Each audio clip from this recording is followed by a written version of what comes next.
Vamos a meternos de lleno en esos errores que pueden hundir un negocio, incluso cuando la idea de partida es brillante. No hablamos de los fallos evidentes, sino de esas trampas silenciosas que se van colando en la rutina del día a día. A ver, paremos un momento a pensar en esta frase, porque es muy potente. Lo que nos viene a decir es que los fallos más peligrosos no es que estén escondidos, no, es que están ahí, delante, pero por lo que sea, elegimos mirar hacia otro lado.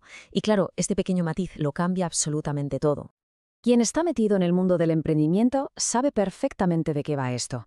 El día a día se convierte en una especie de carrera de obstáculos, apagando un fuego detrás de otro, sin un segundo para levantar la cabeza y pensar con un poco de estrategia.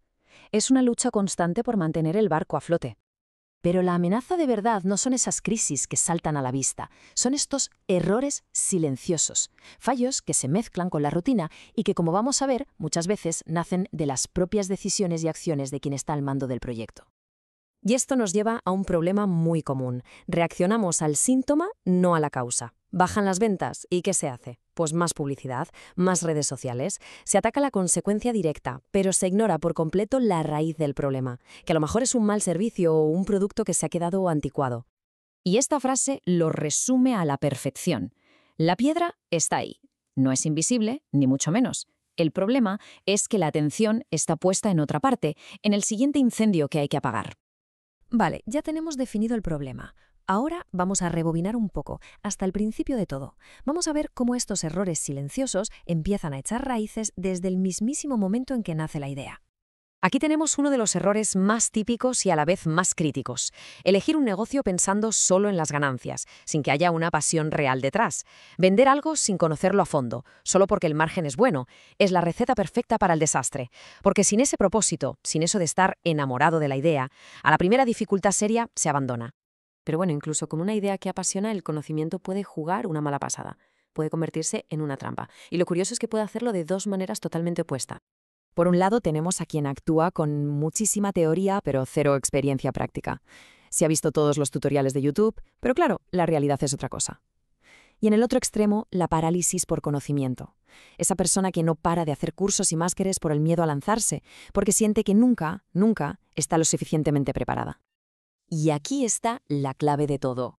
El conocimiento teórico por sí solo no garantiza nada. Es como una creencia, una hipótesis que todavía no se ha puesto a prueba en el mundo real, que no tiene una base sólida sobre la que sostenerse.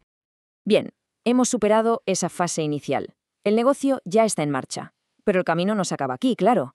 Ahora surgen nuevos tropiezos. El reto es mantener el proyecto a flote y hacerlo crecer. Y es justo ahí donde aparecen otros errores silenciosos. Y aquí, sin duda, el error más mortal de todos es la falta de constancia, la impaciencia. Muchas de las estrategias que se ponen en marcha, sobre todo en marketing, necesitan tiempo, necesitan madurar para dar frutos. Y la impaciencia es lo que las dinamita por completo. Este ejemplo es perfecto. Se lanza una campaña de publicidad. El día 1 el algoritmo empieza a trabajar, a aprender. Pero llega el día 3, entra el pánico de que no funciona y se cambia todo. Para el día 5 la ansiedad es tal que directamente se pausa la campaña. Resultado, un fracaso. Pero ojo, la campaña no ha fracasado por ser mala. Ha fracasado por la propia intervención, por no dejarla respirar. Es un autoboicot en toda regla. Y esta misma impaciencia, que al final nace del miedo, hace que la siguiente etapa, la del crecimiento, se viva como una crisis. Una etapa súper dolorosa, casi insostenible. Es que crecer exige una transición que puede ser muy dura. Implica pasar de moverse por pura pasión a empezar a basarse en procesos, en lógica, en números. Y a veces supone tener que tomar decisiones difíciles, como dejar de trabajar con un amigo que te ayudó al principio para contratar a un profesional especializado. Son decisiones que duelen, que se sienten casi como una traición, pero son vitales para poder escalar. Y es precisamente en estos momentos de dolor, de agotamiento, cuando el porqué de todo se vuelve crucial. Cuando los problemas son cada vez más complejos, los números no bastan como motor. Lo único que te permite sostener ese ritmo de vida es estar de verdad enamorado de tu proyecto. Bueno, hemos visto errores al empezar, tropiezos durante el camino, y todo esto nos lleva a una conclusión bastante clara sobre el origen real de estos fallos. La herramienta definitiva para analizarlos no está fuera, sino dentro de cada uno. Al final, la lección de fondo es que la mayoría de los fracasos no son por culpa del mercado o de la competencia. Vienen de una falta de alineación interna de la propia persona que emprende. Son el resultado de una idea que no estaba clara, de un conocimiento que no tenía experiencia o de acciones que estaban totalmente impulsadas por el miedo.